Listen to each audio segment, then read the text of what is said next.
Someone is presenting again and again. Please don't present. Stop presenting, please. Some Devi, Sananbi Devi, please. Please stop presenting. Can you hear me?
Maga sir, shall I start? Maga sir? Pinadi sir? Yes, sir. Yes, sir. Okay.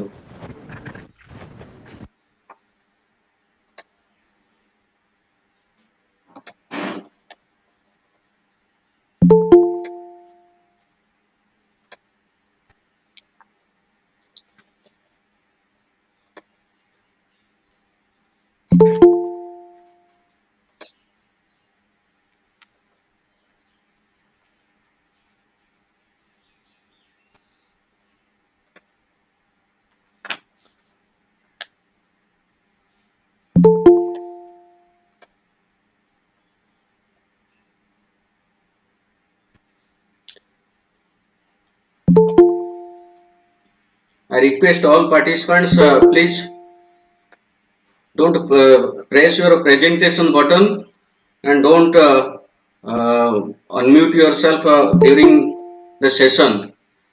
You will be given time to ask questions if you have any after after our resource person's talk.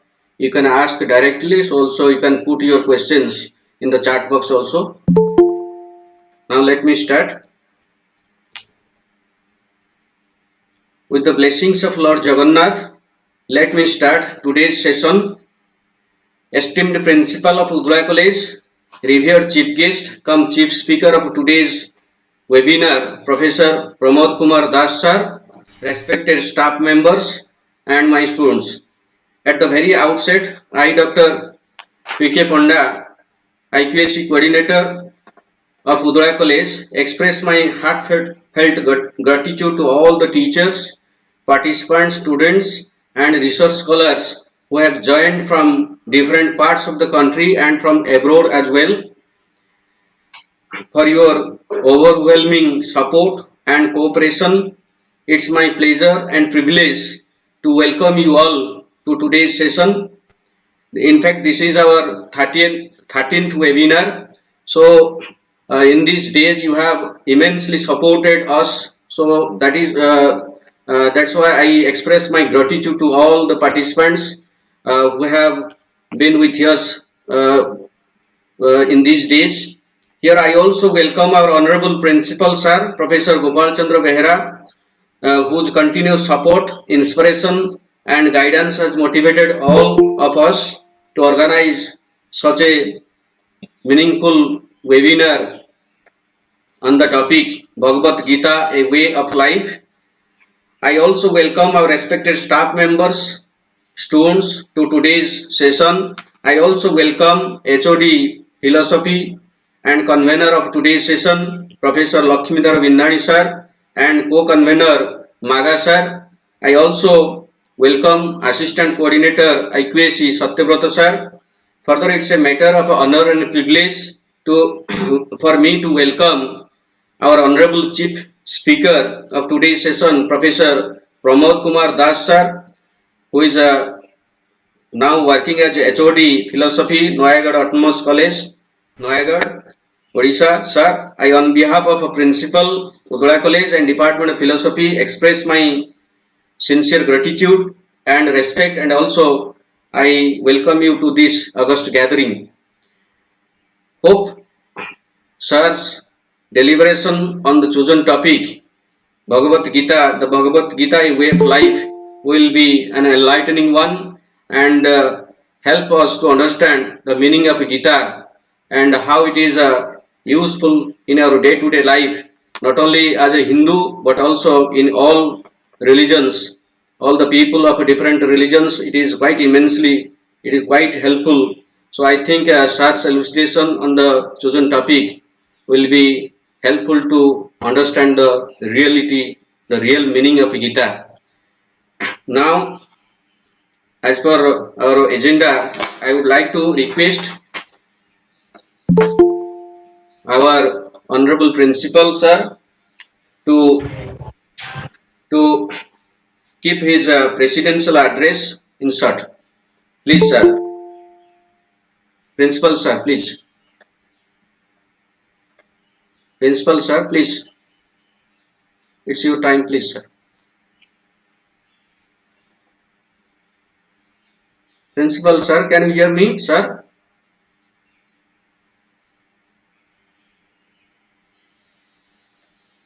Principal Sir?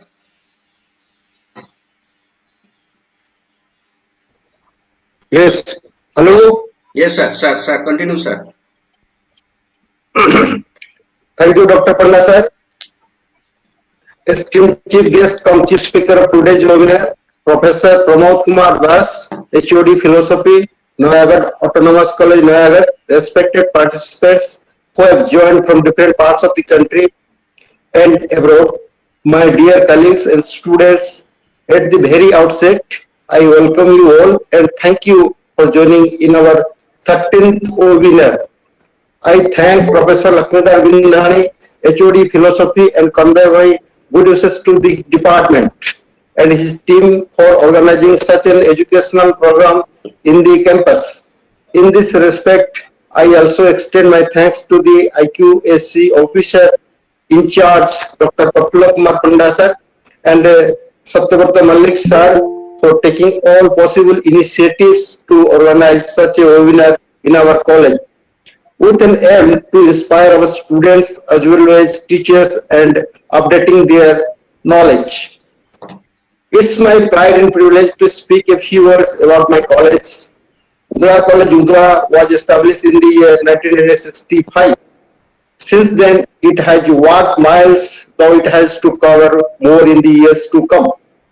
Our college is the one and only nodal center in the subdivision, being one of the premier colleges in the district and in Odisha as well. We have 14 number of honor subjects. Our students have made us proud by securing top position at the university level every year. Our college has been accredited with B++ by the NAAC in the year 2016. The topic chosen for today's webinar, the Bhagavad Gita, in way of life, has a lot to say on its usefulness. The Bhagavad Gita, an ancient sacred text of India, is regarded as the prime source of spiritual knowledge and inspiration for the humankind. There is a common misconception among many people that Bhagavad Gita is only for those who practice the Hindu religion. Spoken directly by Lord Sri Krishna to his intimate friend Arjuna, the Bhagavad Gita 700 verses provide a definitive guide to the mankind for self-realization. The messages contained in the Bhagavad Gita are universally applicable to all, irrespective of their country or religion. The Bhagavad Gita, which is also known as Divine Song, is unique in many ways. It teaches us the right way to lead our life. The very purpose of the Gita is to lead mankind from earthly sufferings to a spiritual awakening and salvation through right thinking and right karma. I welcome our honorable resource person and chief speaker of today's session, Professor Pramod Kumar Das sir, to keep his deliberation elaborately on the topic.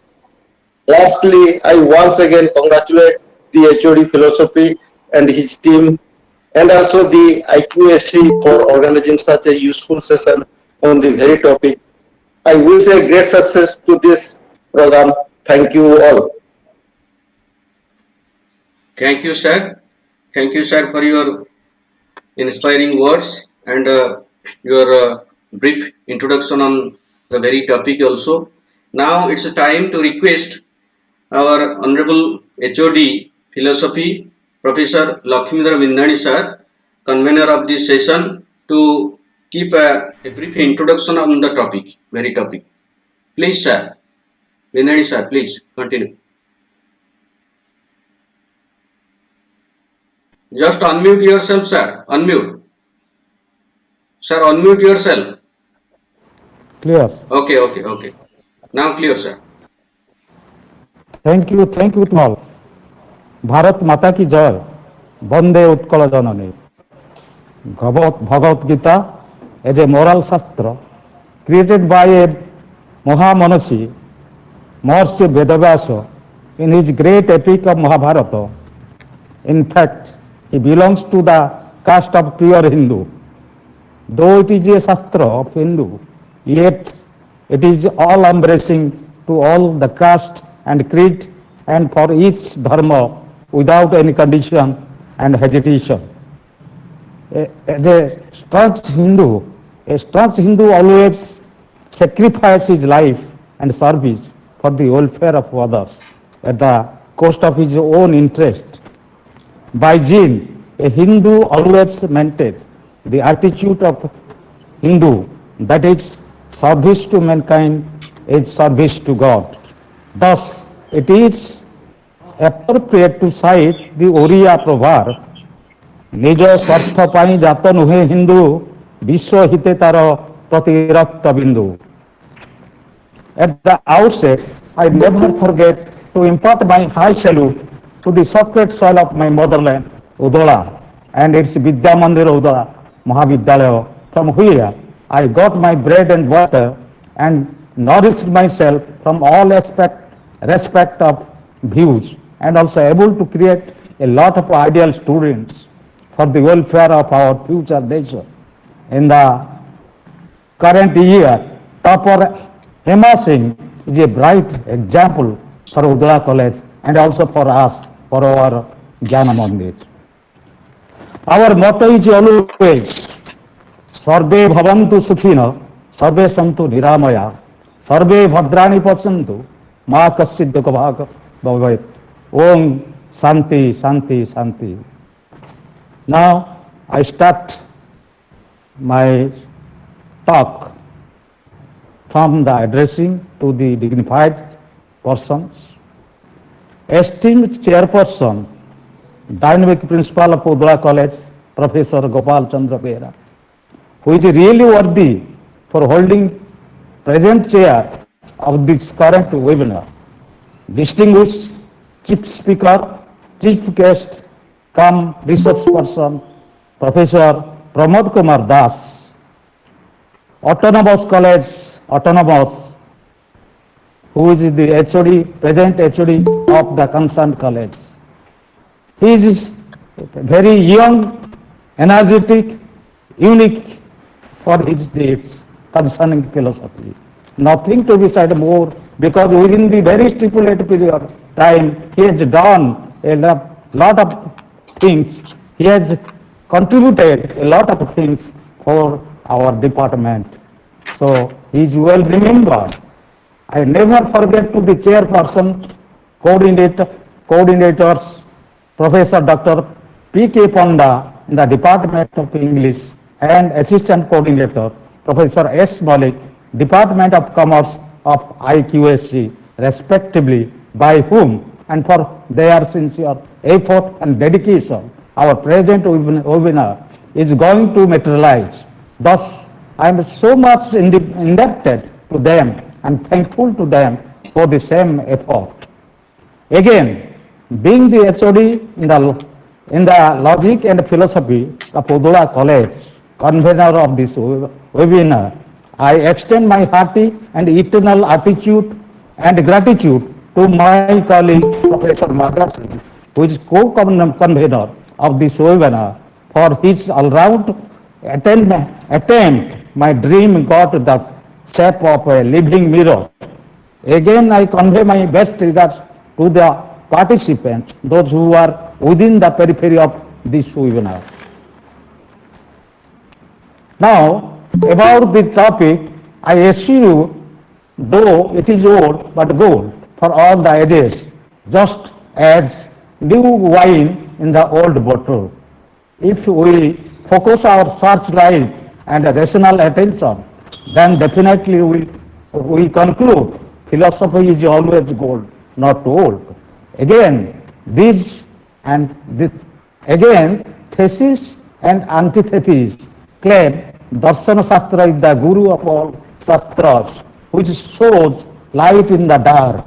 Here it is appropriate, very appropriate, to cite the Sanskrit version, Asotama Sadgamaya, Tamosama Jyotirgamaya, Mutirma Amrutagamaya.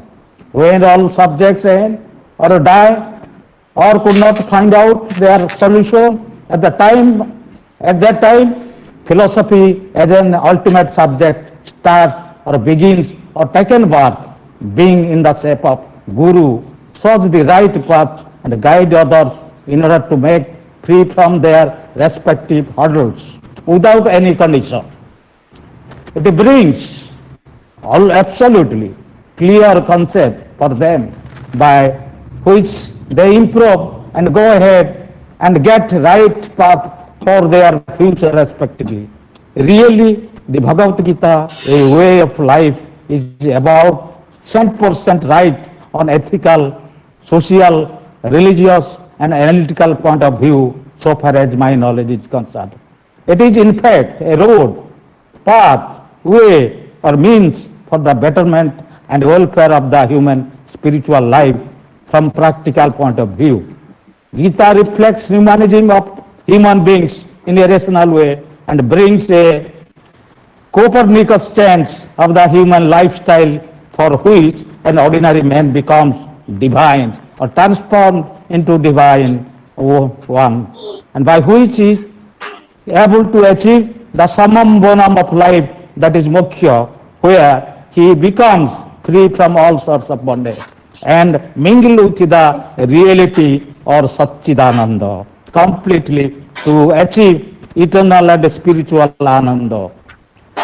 It is just like the water of a river with the sea. Here, there is non-dual and identity relationship between Bhakta and Bhagavan. Moksha is of two types, that is Jivana Mukti and Vidya Mukti. In the language of Shankaracharya, he who knows Brahman Vidya or knows Brahman becomes Brahman, or that is Sachidananda. He claims Eka Brahma Ditya Nasti. This means this is monistic approach of Brahman, which is Sarvavyapti, which is exception to only one philosophy, that is Sankhya Darshana. Again, after the attainment of highest goal, we realize the sense of Sthita Prajna and self-realization, which are no more than Vasudhaiva Kutumbakam, which you found in Gandhi philosophy also, which service to mankind, service to God, which implies welfare of the mankind. Gita always emphasizes on the concept of karma, karmavada and karmaphala.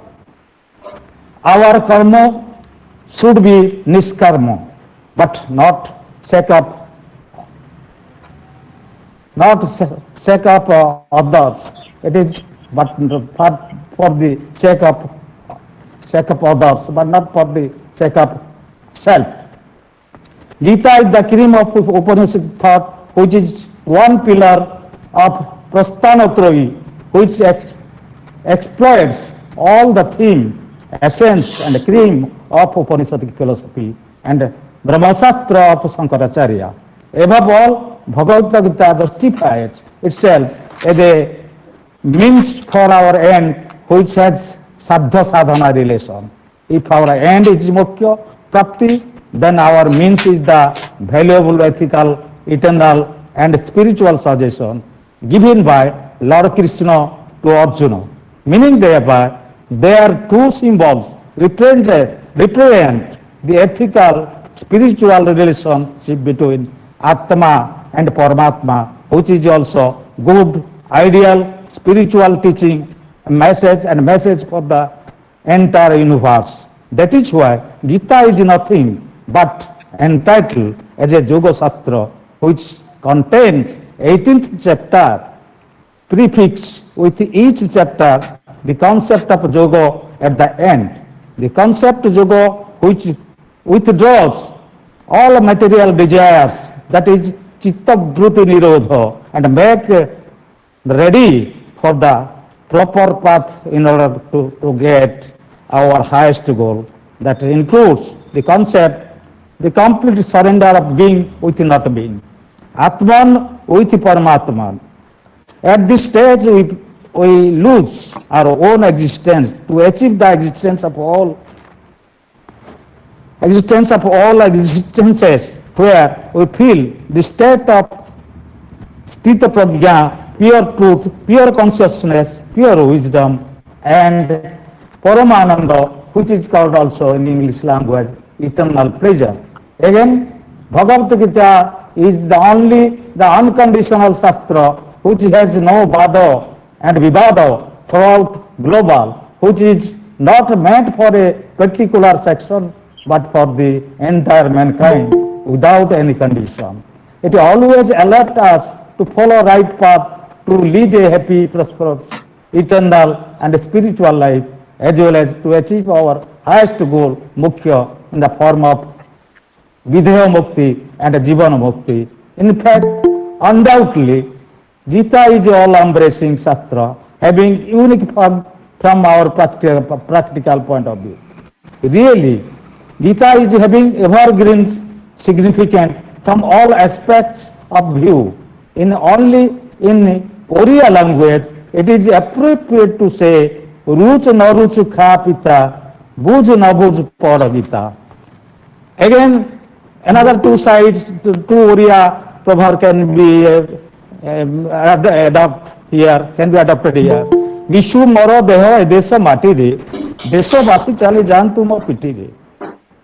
ମୋ ଜୀବନ ପଛେ ନର୍କେ ପଡ଼ିଥାଉ ଜଗତ ଉଦ୍ଧାର ହେଉ. These are all Mahamanishi of Oriya Mahapurusha, Gopabandhu Das and Santa Kavi Bhima Bhai, respectively, strike to the essential theme of Bhagavad Gita. With this, we can conclude the concept of Yoga, Kita Prajna, Atma Darsana or self-realization, with Karma Yoga, Jnana Yoga, Bhakti Yoga, which are key concepts for discharging the welfare of entire mankind and by which we can attain easily our samamodam, that is moksha or liberation or apurva or kaivalya respectively in different philosophy. We are completely free from worldly action, worldly kamonas and get parama and parama purusartha. Here our body and mind transformed from non-spiritual to spiritual. So Gita is rightly show the path, proper path of spiritual kingdom by means of its hidden treasure. That is why Bhagavad Gita is a way or a means or a road which inspire and reflects Seva Manavriti, everything, the highest goal which is justified 100% from logical and moral point of view till now. Bande Utkala Janade. Thank you, sir. Thank you for your impressive and very beautiful introduction on the very topic. Thank you once again, sir. Now it's a time. All the participants must be eagerly awaiting to hear our chief speaker of today's session. Let me introduce him now. It's my honor and privilege to welcome and introduce our honorable chief guest come chief speaker of this session to this august gathering. Our chief speaker, Professor Pramod Kumar Das sir, is a man of excellence, a good teacher, an excellent orator, and a genuine lover of philosophy. At present, Professor Das is working as HOD, Department of Philosophy, Noyagarh Autonomous College, Noyagarh, Odisha. Professor Das has 28 years of teaching experience. Now he is pursuing his PhD degree at Gangadhar Meher University, Sambalpur, under the active supervision of Professor Mohin Muhammad. During his professional career, Professor Das has successfully performed his duties and responsibilities as a teacher and academic researcher. As a teacher and academician, he has presented more than 50 articles in different seminars and conferences organized by different colleges and universities. Professor Das has delivered a number of talks on different topics in different colleges, universities, and other organizations too as the chief speaker. Professor Das is the president of Wisdom Intellectual Forum of Puri and Noyagarh, in which he has organized more than 150 seminars during the last 10 years. Professor Das has created a telegram group for philosophy fraternity, namely Philosophy Family, during the pandemic period, in which more than 700 faculties, research scholars, and students are included as members, and within a period of 6 months, he has organized more than 130 webinars inviting reputed speakers across the country. Presently, Professor Das has been assigned to deliver 18 lecture series on the Bhagavad Gita chapter wise by Chinmay Mission, Odisha. Professor Das is indeed one of the most humble, intelligent, and enthusiastic personalities and a great motivator too for his students and colleagues as well, who always strives to teach them to lead a simple, meaningful, and purposeful life by performing their duty or karma, keeping strong faith in God. Sir, really, all the staff members of Udala College are immensely honored to get you as the chief speaker of today's session on a very reliable and pertinent topic, the Bhagavad Gita, a way of life.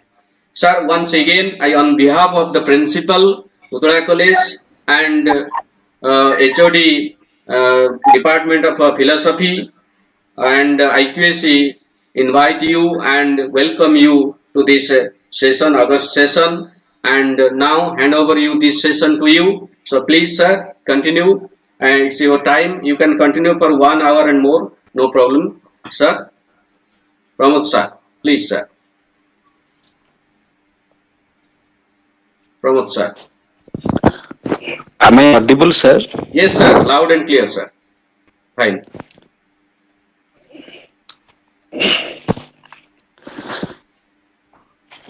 Namaskar to all. Respected Professor Gopal Chandra Behra, sir, Principal, sir, Udala College, Udala.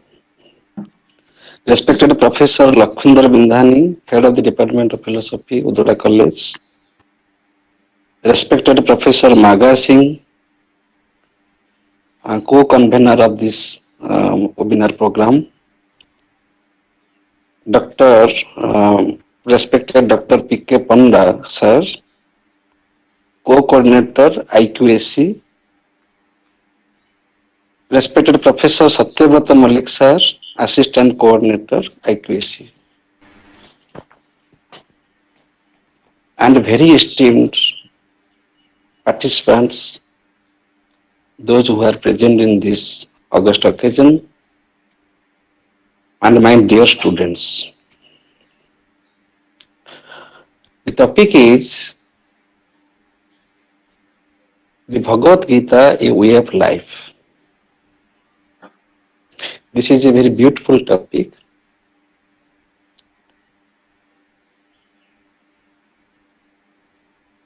And this will be very useful for students.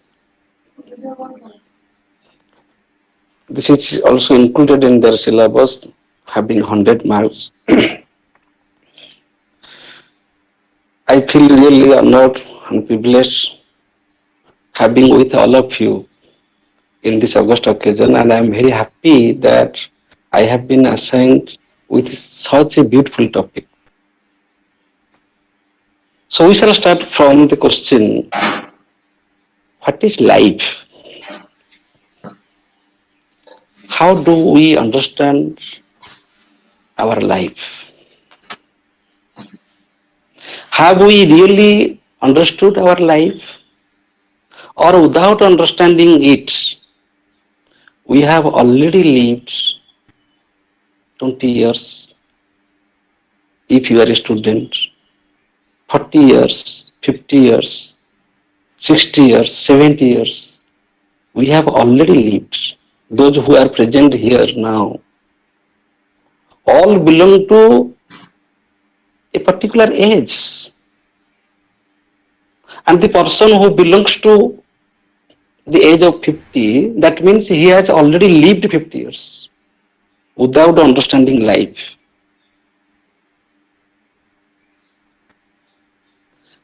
We have lived our life since long, since 50 years, 60 years, without understanding what life is.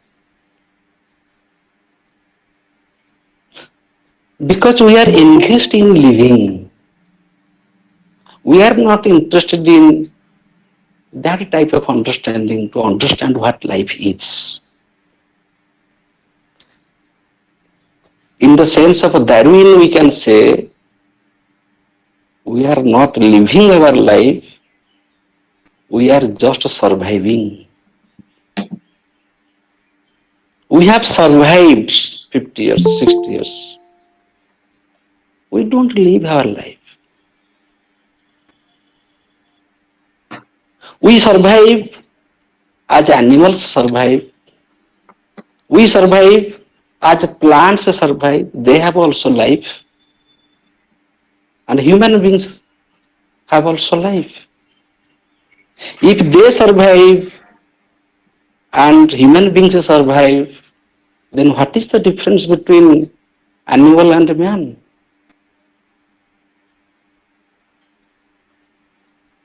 We have survived our life means we have lived our life without choice.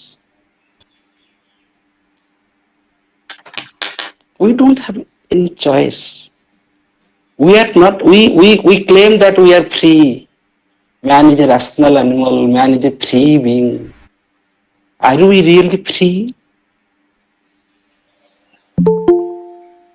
This is $1,000,000 question. Man claims that man is a free being,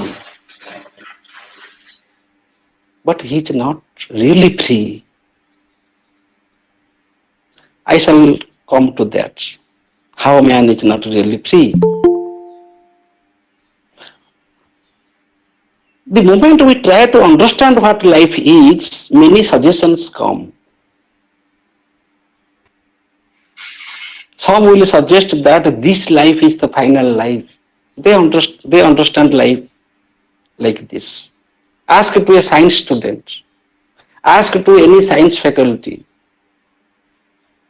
The science will claim that the question of past life and future life, the question of rebirth, life after death, are myths, are beliefs, are imaginations, because they cannot be verified. Vastuvadi or materialistic philosophy also claims that.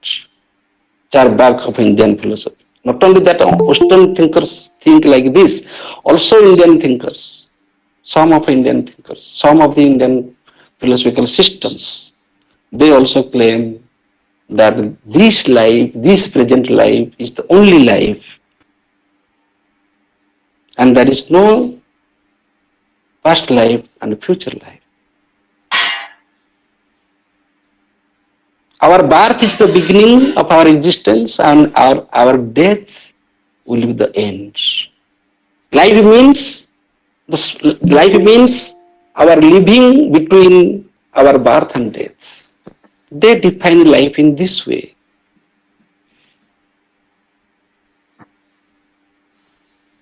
Another suggestion is that the life we are living, that is a part life, khanda jivana. That is a part life means we have been living so many lives in our past, and after our death we shall be living so many lives. So this life is a part life. I have my past and I have my future. This is another suggestion. Bhagavad Gita accepts both. We shall start from the scientific view. Suppose science does not admit past life and future life, okay, we shall welcome them. Reject past life and future life. At least science cannot deny that this life has a lifespan of 50 years, 60 years, 100 years. Science cannot deny it. Science has to admit that I have my past life, means if my age is 50, then I have lived 50 years. So I had my childhood, I had my young time, and I shall also grow to the old age.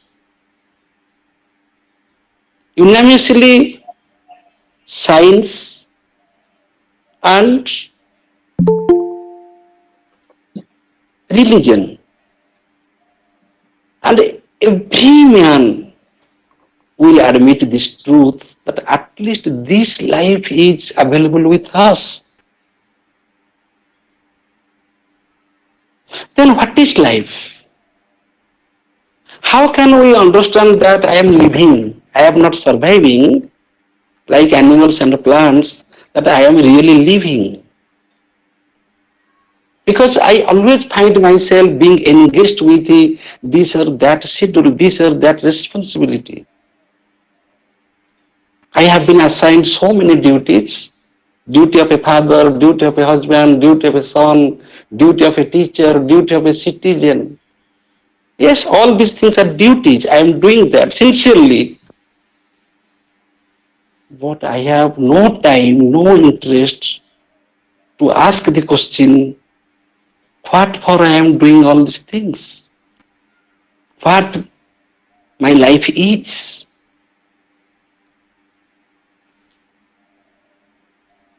Bhagavad Gita speaks of the practical life. Bhagavad Gita does not believe in imaginary life. Practical life means the life that we live. Whatever may be the condition of our present situation, present life, that is life for us. That is Vastava Jivana, real life, practical life. Yes, it is rooted in past and it shall be extended to the future. But it is true for all that I have my present life. Now I am speaking. This is my present life. I am speaking, that means I am living.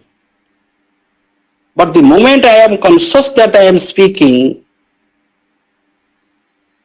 I become the Sakhi, the witness of my present activity. So there are two things: that I am engaged in an activity and at the same time I am conscious of my activity. I am conscious that I am doing this work. Now I am conscious that this is daytime. I am sitting here and I am speaking. And I am not sure whether anybody is listening to me or not. I am not sure because I don't see anybody hearing directly in the scientific way. I suppose that everybody is listening to me. That is not my job, whether who is listening to me or not, whether who is absent-minded now, or who is doing any other job at the same time. But at least I am sure that I am speaking. As Descartes said, that at least it is sure that I am doubting, I am thinking. So philosophy always believes in the minimum truth, minimum certainty, and then it extends, it goes ahead and establishes everything. From one theory, it proves other theories. The crisis is that we are claiming scientifically that this is the only life, there is no future life, there is no past. We are claiming, but we are not conscious. If you claim that this is the only life, then what should be your attitude? You have already lived 50 years, 60 years. I have seen many people who are in the verge of retirement or who have already taken retirement. I have experienced many people leave their service, leave their place with a very pale face, very much disappointed that I have only 2 months more to take retirement. That means they think life means life means to have a service. Life means to have a house. Life means to have my family. Life means I shall retire from my service. I shall have some bank deposits. Then I shall get my son married. Then I shall see my grandson. Then I shall become old and I shall die. This way we live our life. This way the youngsters, the young people, the youth, they are spoiling their life without understanding life. We live life.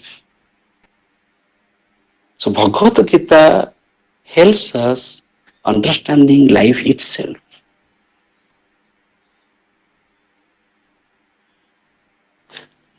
Bhagavad Gita is not a Dharma Shastra, it is Yoga Shastra. Dharma is not in the sense of institutional religions. It is not the property of Hinduism. It is not only confined to the boundary of Hinduism. Bhagavad Gita speaks of humanity. Bhagavad Gita builds up the human character, human personality. It is Yoga Shastra. Yoga means technology, practice. Prayaga means technology.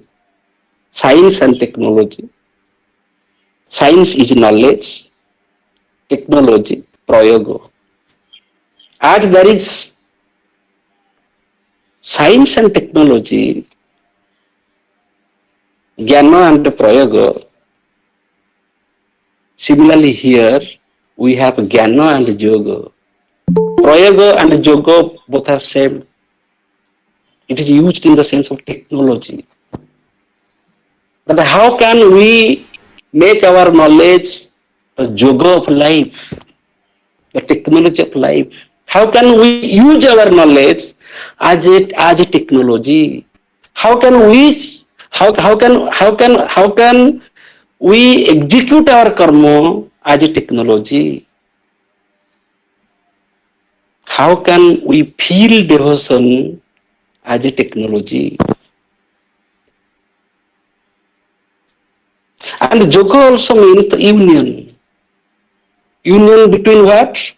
Between the lower with the higher. I don't say that Jivatma and Paramatma.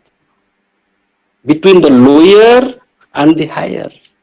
Suppose a science student will not admit that there is no Paramatma, there is no Atma. Yes, okay, you don't admit. There is no problem. But at least you understand by yoga means the lower becomes the higher. The lower means your imperfect existence, imperfect mind becomes the higher mind. If you go down, then that is Bijoga. If you go ahead, that is Yoga. Whatever may be your condition,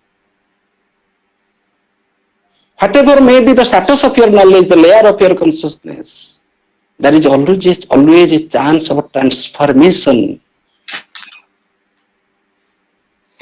Science also admits that. Science says that every cell of our body is always changing. And there is a gap of 5 months or 6 months, all the cells have to get changed in our body and we become a different person. So by cells also we are different and by mind also we are different. The mind of yesterday is not the same mind that I have today. The mind of past 2 hours is not the same mind after 2 hours. One sentence, one word may change your mind and may change your life. Similarly, one sentence or one word may condemn your life. The person who was very happy in the morning, he committed suicide in the evening because mind changed. Very happy mood. He was very happy in the morning. He was with his family in a picnic too. He was celebrating his life in the morning, but in the evening he committed suicide.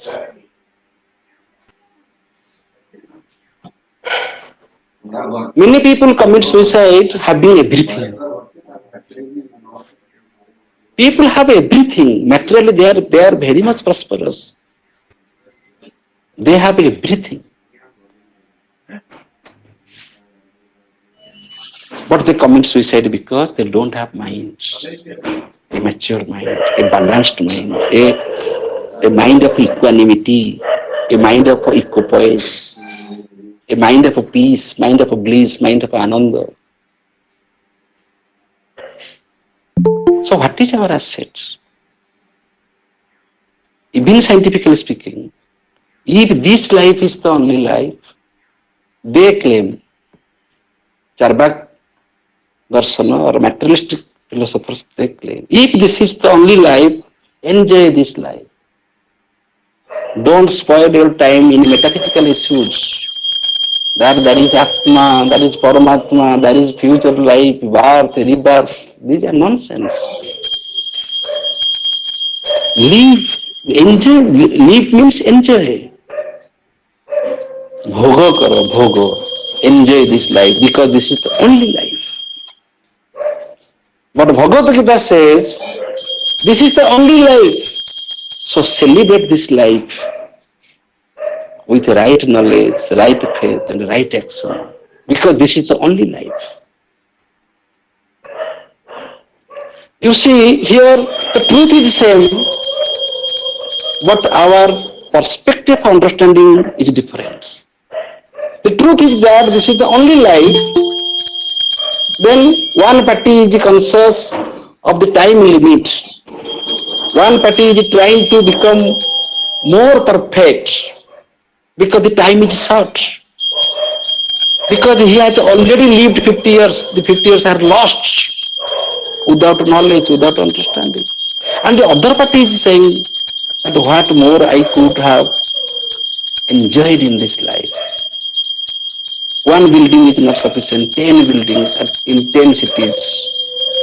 More money in bank, more deposits. My son will be established in America, then he may not look after me. I shall compromise with that. Therefore I said, those who think that this is the only life and they are spoiling their life by mere enjoyment, they are only surviving, they are not living. We can claim that we live seriously, we live meaningfully, we live significantly if we take every moment of our existence as the real moment, as the moment of transformation. Lord Buddha also said, Patitta Samutpada, this being that arises, this being that arises, this being that arises, this being that arises, this being that arises. Every momentous existence is dependent on its previous condition. This is the life cycle. Bhagavad Gita admits that. But the problem is that who is observing that everything is momentary? Who is observing the changes? Buddha is silent. Buddha says, no soul is there. Regarding the first point, both are same. Yes, everything is subject to change. This being that arises, this being that arises. But who is perceiving the change? Whether there is an witness or not. Bhagavad Gita says, yes, there is a higher mind which observes the changes of the lower mind.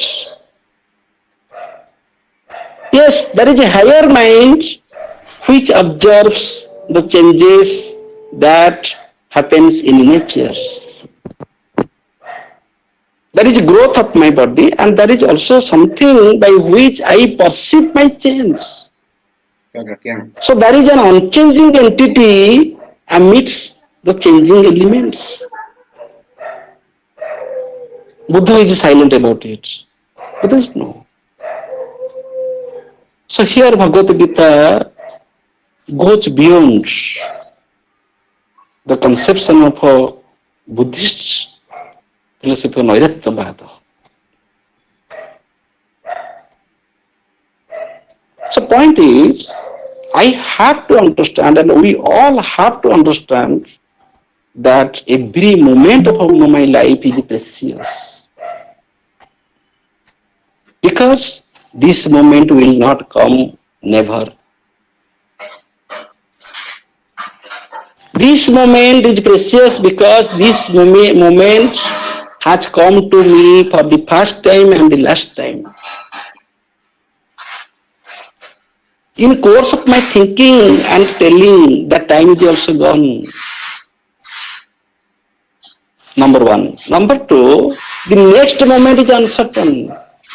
Man is claiming that he is rational, but he is ignorant of the future. Man is uncertain about the next moment. After 1 minute, after 1 hour, I may not exist, I may die. Even I may die here in course of speaking. I am speaking, but I am not sure whether I can complete this. That means the next moment is uncertain. We cannot predict the next moment. We just imagine, we just believe, we have faith that yes, I may exist next moment. Tomorrow is an imagination. So what is the asset? The asset is the mind consciousness of my present moment. Yes, now I am living my life. I shall live my life tomorrow, after 10 years, after 20 years. It is imagination, because I am not sure. We dream many things, but our dreams may not be fulfilled. So the truth is that we are living now. So the highest knowledge is the knowledge of the consciousness of our own instant existence. Conscious of our own instant thinking process. Thinking of thinking. That I am thinking, but I am conscious of my thinking. I am existing, but I am conscious that I exist. Similarly, I am feeling love, I have compassion, I have kindness, and I am conscious that I have that sentiment. So the consciousness behind all this awareness, that I am existing, I am thinking, and I am feeling, that should be transformed into the higher level of consciousness. It is possible if we are conscious in every momentous existence and we live carefully, we live significantly at every moment. Therefore, Lord Krishna said to Arjuna, if every moment is precious, then your presence in the battlefield is also precious. This day will not come again. You are claiming that you will not fight because they are your relatives. You had known this before. You knew that you have to fight with your relatives. But now in the battlefield you are confused. And you are claiming that you will not fight with your relatives. That means You are absent in the present situation. You are in the war field, but you are not in the war field. You are somewhere else. This is the situation of Arjuna in the battlefield, but you all imagine this is the situation of all of us in our real life. I have seen when webinars are conducted, or many people manage to listen. They take that tea and coffee or do some other works. Many people are very much sincere, they listen carefully. Similarly, when we are driving our car, we are absent-minded. When we are watching TV, we are doing something else. When we are taking our dinner or lunch, we do not eat properly. We do something, but we do something physically, but mentally we are engaged in other things. Physically we are locally connected, but mentally we are globally connected. Mind has many agenda, non-stop agenda, agenda after agenda. Mind is restless. From that restless mind springs confusion. When mind is restless, mind is confused. Mind becomes indecisive. Mind cannot take decision. This is not the case of Arjuna. This is natural for every confused mind.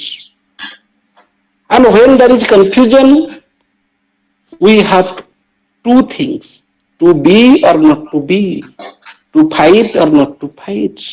These are that. Two parts, two paksha. Uttara paksha, Purva paksha, Paschima paksha. Thesis, antithesis. The confusion between thesis and antithesis. Confusion between this view, that view. Confusion between likeness and dislikeness. These confusions are there because our mind is not stable.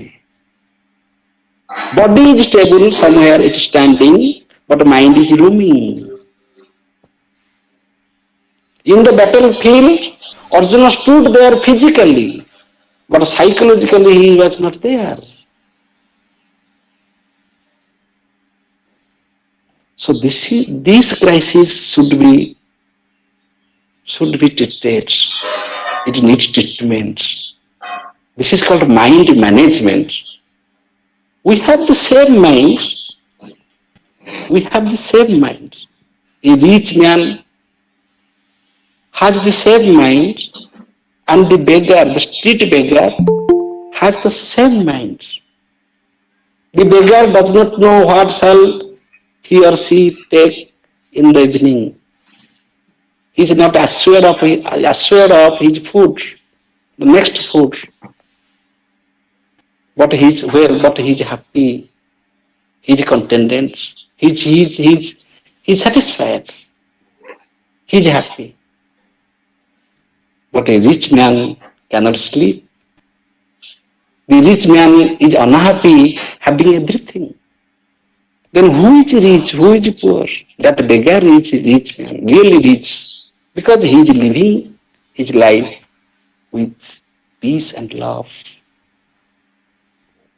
If your mind is devoid of peace and love, then you are not living, you are just following your mind. Mind goes ahead, you just follow your mind. Arjuna is following his mind. Mind says, I will not fight. Then we surrender before mind. Yes, I shall not fight. Then mind will say, now I will fight. Then we shall surrender to mind. Yes, I shall fight. Both are wrong. If you do not understand that you should fight, but you are fighting because of the vasana of your mind, then it is also wrong. Because you should understand that what we are going to do. Therefore, Lord Krishna advised everything to Arjuna, but at last he said, "You are rational. You do what you think to be good. Whatever is right, you think you do. You don't be misguided by even by me, even by your teacher. Don't be misguided by any scripture, any teacher, anybody else. That freedom you have, that you can go against your teacher, against your relatives, against anybody else because you have your free mind. Don't be misguided. You may be guided, but don't be misguided by anybody else. Don't be misguided by any view. Suppose a student will say, I like Charbak philosophy. Then he will live that type of life. He will live a materialistic life. Suppose a student will say, I like Sankhya philosophy. Then his style of living will be according to that view. Suppose somebody will say, I like Advaita Vedanta, and he understands Advaita, then his lifestyle will like an Advaitin. Because we live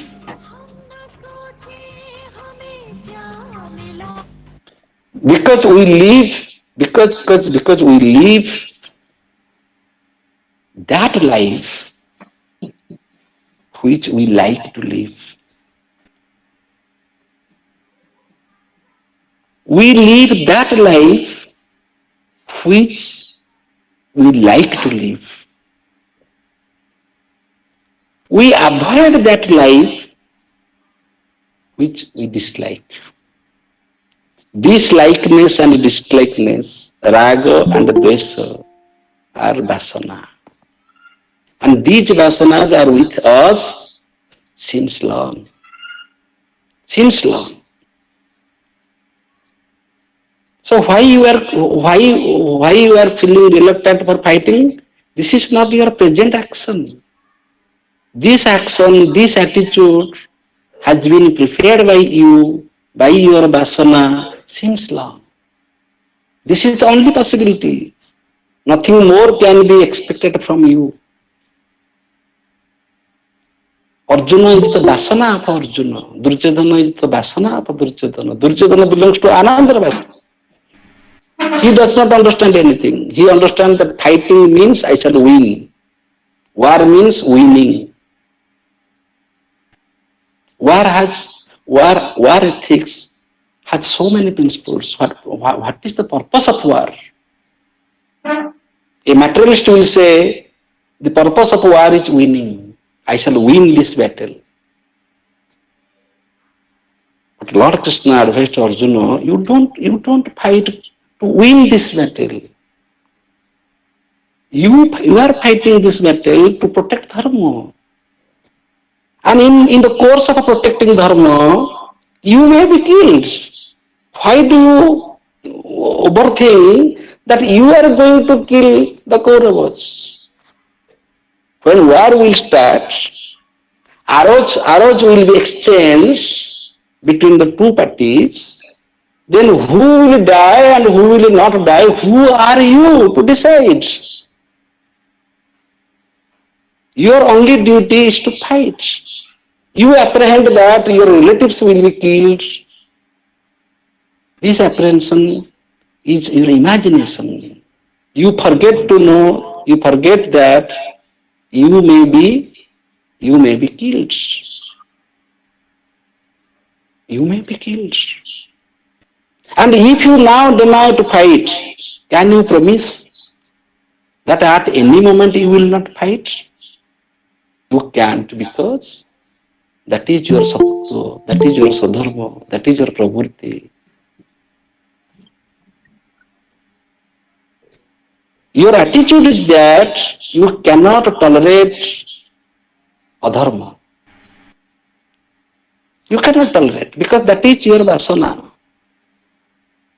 So if you want to fight, fight now because we are all with you. If you do not fight, if we shall fight in future, you will fight alone. And the society will condemn you. You will live a life of individual. You cannot do any work of Lokasangraha because you are living this battle. Battle means karma. This is also karma. Juddha is also karma. But we have to understand the nature, the dynamism of our mind. So if we shall accept the scientific view, the materialistic view, that there is no rebirth, there is no past life, there is no future life, and this life is the only life, yes, take this definition in the positive sense. If this life is the only life, then how should I live this life? Should I spoil any moment? No, because I have already spoiled.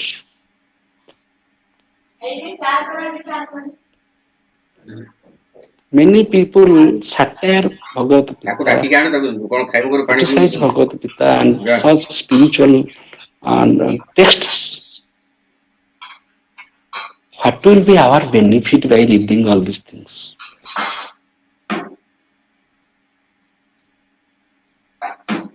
What will be our advantage? How can I be benefited by reading Bhagavad Gita, by reading Upanishads? The answer is, the benefit is personal to you. By reading Bhagavad Gita, you only be benefited. Your mind will be purified. You will understand that this is life. The life you are living, that is worth living because you understand it. Otherwise, you are living like animals or plants. You are living a vegetable life. Living life without understanding it is, we can say that it's a vegetable life. So now the question comes, how can we live with a good mind, with a pure mind, with a trained mind, that my mind shall never be confused. Mind is confused because it is disturbed by the preoccupied thoughts. Mind is disturbed because it is disturbed by the preoccupied convictions, my past education, my past culture, my past habits. They are called vasana, my likeness, my dislikeness. God has created this beautiful world. Who are you to like and dislike? God has created this beautiful world. Sun, moon, plants, flower, animals, birds, human beings. Beautiful world. Just live and enjoy. Who have given you the permission to like this and to dislike this? My mind has divided this world into two pieces. One is the world of likeness, and the other is the world of dislikeness, raga and dvesha. Go beyond that. Go beyond that. Go beyond that instantly from now, because time is short, because you have already lived 50 years, 60 years. You have very small time, very short time. Then question comes, how many years will be required for the transformation of my mind? How many days are required for the change of my mindset? If I shall start from today, I shall discipline my mind by reading Bhagavad Gita, by understanding the situation of a battlefield, why Arjuna was confused, and why Duryodhana was not confused. Duryodhana was not confused because Duryodhana understand that I shall fight means I shall win. Arjuna is a better mind. Arjuna is a rational mind. A rational mind is always confused. Because a rational mind has viveka, has a discriminative knowledge. He discriminates between dharma and adharma. If I shall fight, if I shall kill, let us think for a time. Let us think over it. What I am going to do is good or bad. A rational mind is confused because he is conscious about his upcoming actions. If I shall do something, it will be done and I cannot rectify. So before doing something, I shall ask the question, what I am going to do is good or bad? What is dharma and what is adharma? This is a good sign. The student who is not confused, he cannot ask any question. A dull student is ever satisfied because he has completed the class. The class is over. But a good student is confused. If this is so and so, then what will happen? If that is so and so, then what will happen? Such questions will come to his mind. And who will he guide? That is another mind, that is the transcendental mind, that the complete mind, the mind of a total understanding, the mind of a total consciousness, that is the mind of Lord Krishna, who can only guide the confusing mind. So there is one mind which is never confused, Duryodhana. He does not need to be confused because he understands that war means to fight. Arjuna is confused because Arjuna is rational. Arjuna is asking the question, what I am going to do is good or bad, it is right or wrong. Shall I commit any mistake, any sin? Then if that is any mistake, I should be careful. Because after doing that action, I cannot do anything. I cannot rectify it. Before doing it, I should think 1,000 times.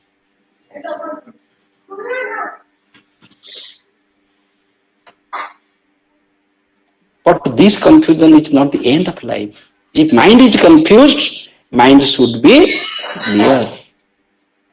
So what is life? Life is a chance to live, to regulate our mind, to train our mind, to discipline our mind to transform our mind from the confusing state to the illumining state or the knowledgeable state of a higher consciousness.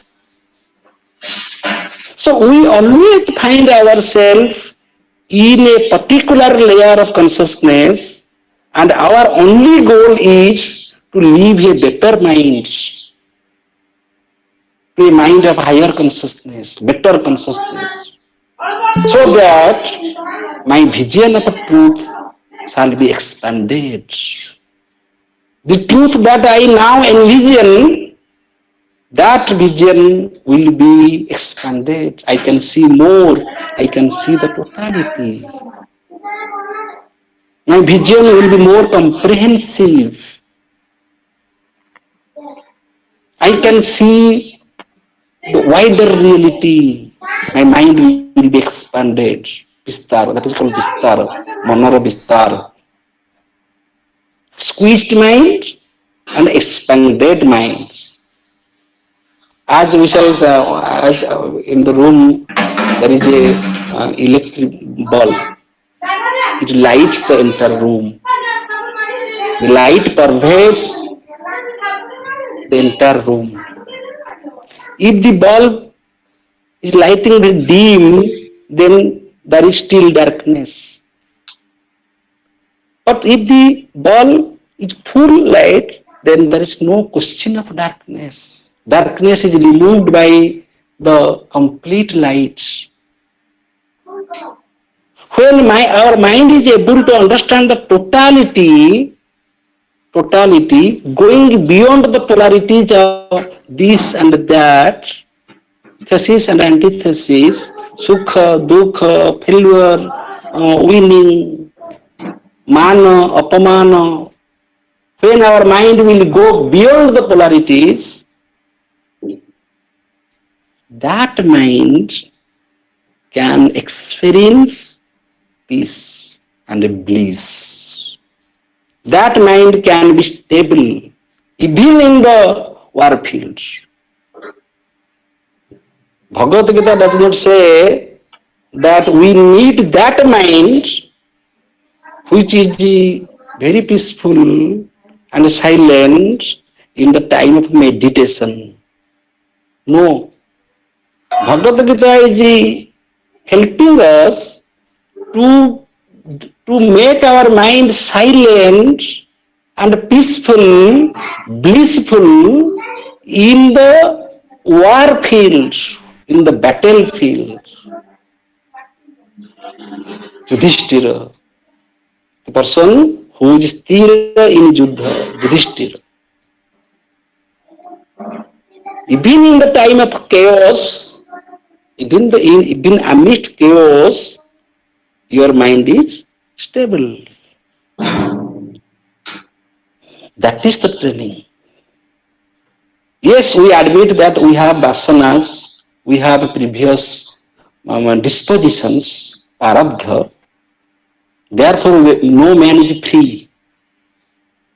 Man has to admit his past life. Past life means, if science denies the past life means the life before my birth, at least past life means my life of yesterday, my life of my childhood.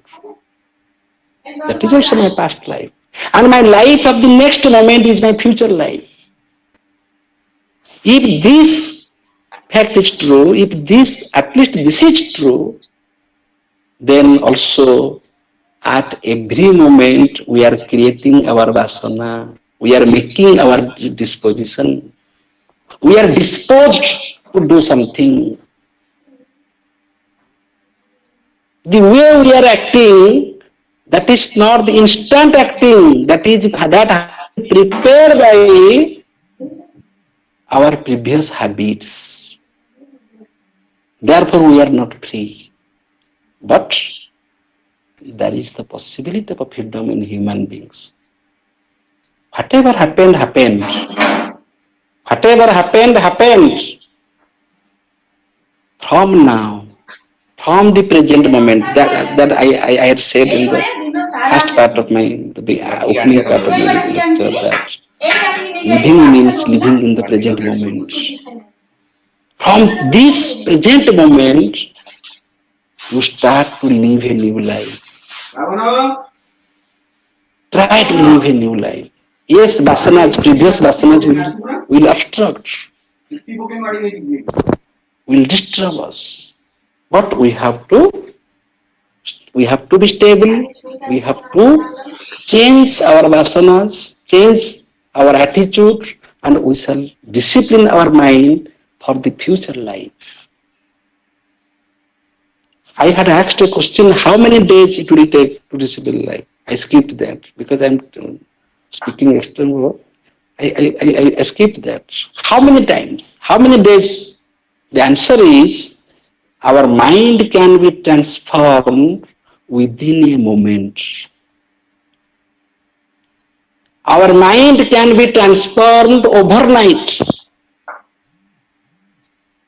As Lord Buddha, immediately imagine, though this life is not the real life. Beautiful wife, son, kingdom, he left everything. Mind changed overnight. Mind can be changed within a spark of a moment.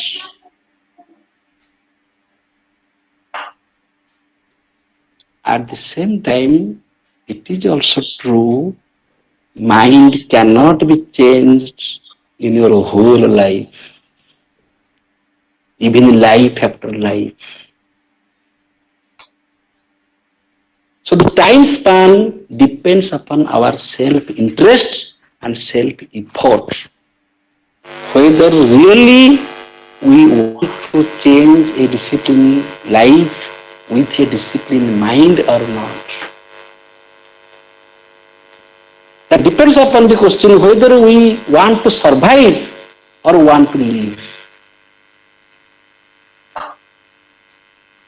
If living means living freely, living freely means living freely from our vasanas. Vasanas means the world is before me. The moment I say, I love you, I like you, I like this event, that limits me. I like this means I am getting attached to it. That means if there will be some change in the object, I may dislike. My likeness presupposes my dislikeness or may result in dislikeness. And the object I like, that is not liked by others, so it is relative. And the object that I like in the morning, I may hate it in the evening. So go beyond that. So whatever happened. From now, I shall adopt a new skill. That skill is not to like or dislike anything that comes to me, that happens to me. Go beyond raga and dvasya. Just accept the fact as a fact. When we claim that I like this, from that desires come. If I like this, I should have this. I should possess this. If I possess this, then I shall possess more. One building, then two buildings, 3, 4, 5. Human wants are infinite. Suppose I like my son. Suppose I like suppose I have 10 shirts and I like particularly one shirt. If that shirt will be lost, then that shirt will be the cause of my pain, my suffering. If somebody says that I like you, be careful. Because the person who likes you, that means there is a chance tomorrow he will dislike you. So here comes bhakti.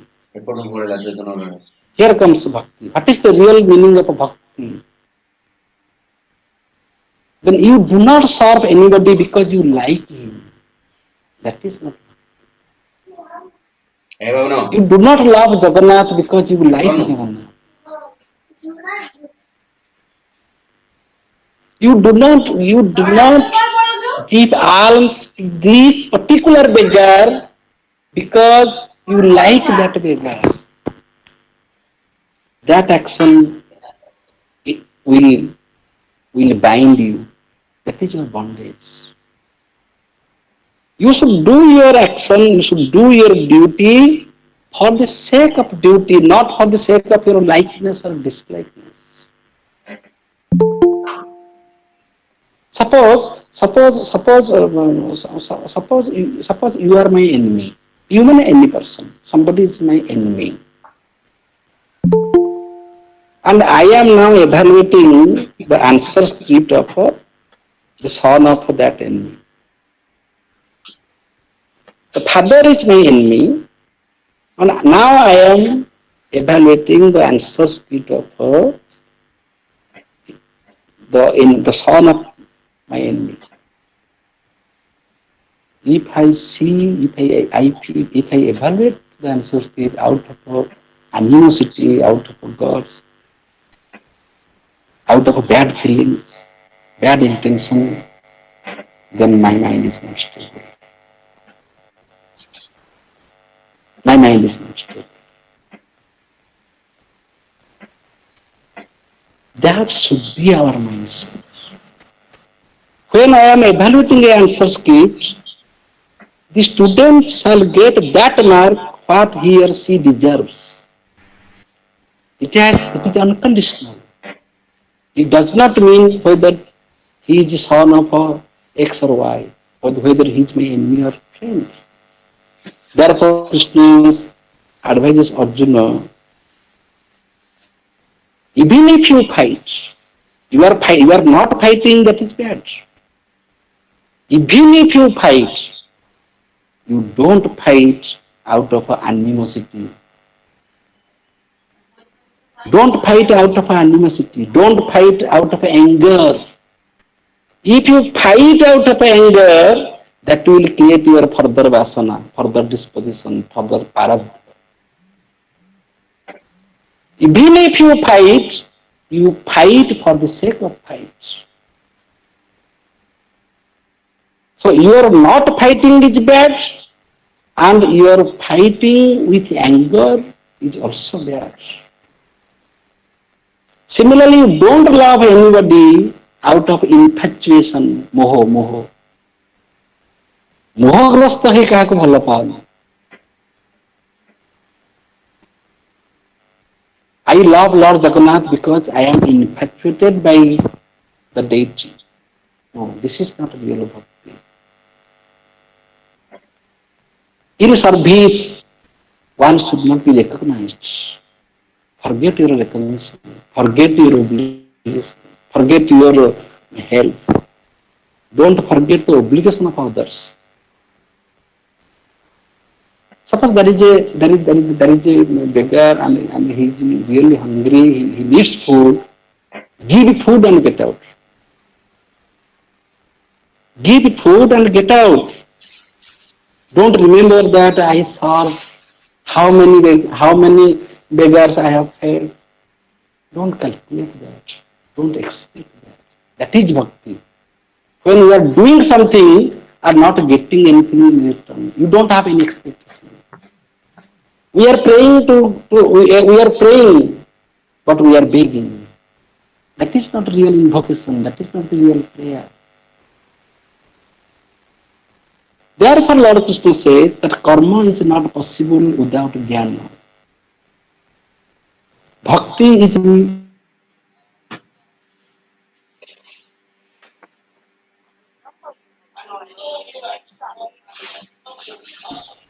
are guided by the nature of your understanding. How do you understand your life? So jnana first.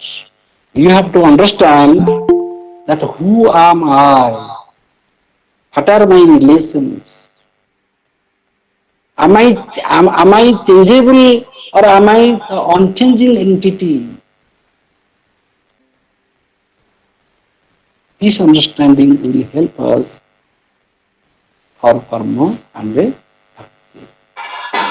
Selfless love is possible when we understand the metaphysics that everything is in me and I am everything. When one is established in that understanding of oneness, he can feel that the hunger of the dog is my hunger. A mother does not feed the child mechanically. A mother feels the hunger of the child. When the child is hungry, mother feels that I am hungry. This such feeling is possible for a mother because the mother is identified with the child. So in which a person is identified? Two possibilities. A person is identified with his own body, own mind, own selfish interests like Duryodhana. Another mind, another mind, another mind is engaged for Lokasangraha, and another mind is not engaged in anything else. It's the witness. So in Indian philosophy, we believe in the different dynamics of human mind. Mano, buddhi, chitta.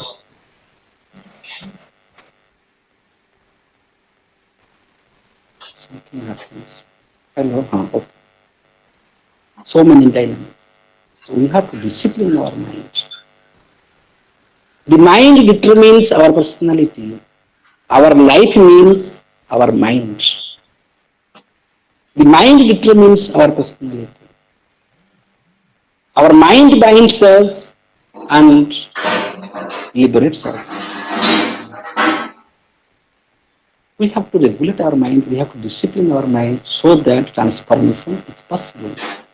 In Western culture, they believe in their knowledge is for infinity. Our knowledge is liberative. We call it wisdom. And wisdom is always individual, personal. Wisdom is not public. Information is public. It is available in Google search. Knowledge is public. Science and technology, these are public. But wisdom is personal, individual. Transformation is personal, individual. Your realization is yours. My realization is mine. Many minds, many thoughts. I possess a mind and my mind is my mind. My realization is my realization. Wisdom cannot be transformed from one to other.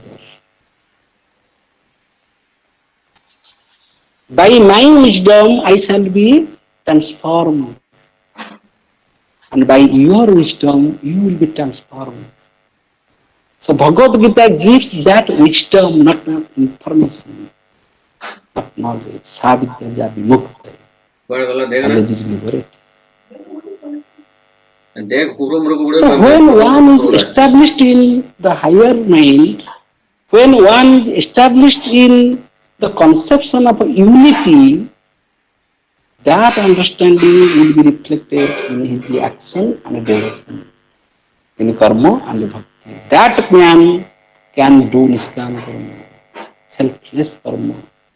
That man can do an action in the sense of duty. That man can act without the sense of agency, kartabhava. That man can act for lokasangraha, for the well-being of all. Similarly, that man can have selfless love. Selfless love. Many times, I giving a very personal example. Many times we visit to a temple, Dakshinapali temple near Sakhi with family. Many times, every day, 20 kilometers out.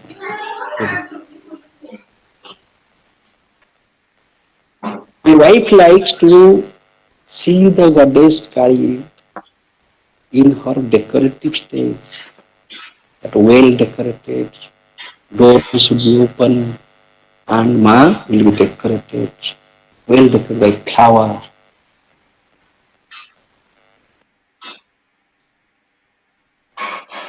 Okay, you go and see and be happy. One day we visited that temple and the door was closed. So she said that it is all in vain. We came time. You know, you just think of Ma and you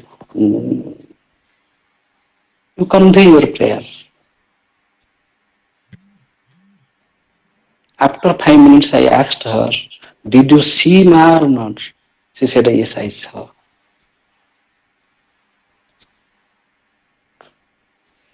I worship the forms.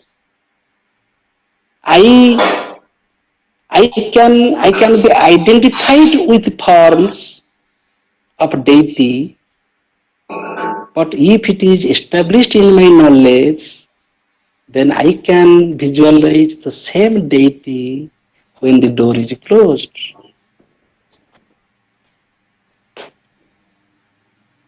If that is possible, then you can have the wisdom. It is possible because you have the wisdom. Isavasya sarvam. The deity that is inside the room is also out everywhere. Isavasya idam sarvam. If a person is established with this wisdom, then his action in temple, whether the door is closed or open, does not matter. Even he fails to go temple, he will not be disappointed because he is visualizing the deity in everything, in plant, in animals, in every action, because he is one with that. He is established in that oneness. Therefore, Lord Krishna asked to Arjuna, only 5 minutes more. I shall end at 12:45. I am going to conclude. Therefore, Lord Krishna asked to Arjuna, the war you are now fighting, that is also not real. That is the form. Arjuna is a form, Duryodhana is another form. Pakhya, Vipakhya. You think that you will kill somebody and or they will kill you, but the reality is that you are all already killed.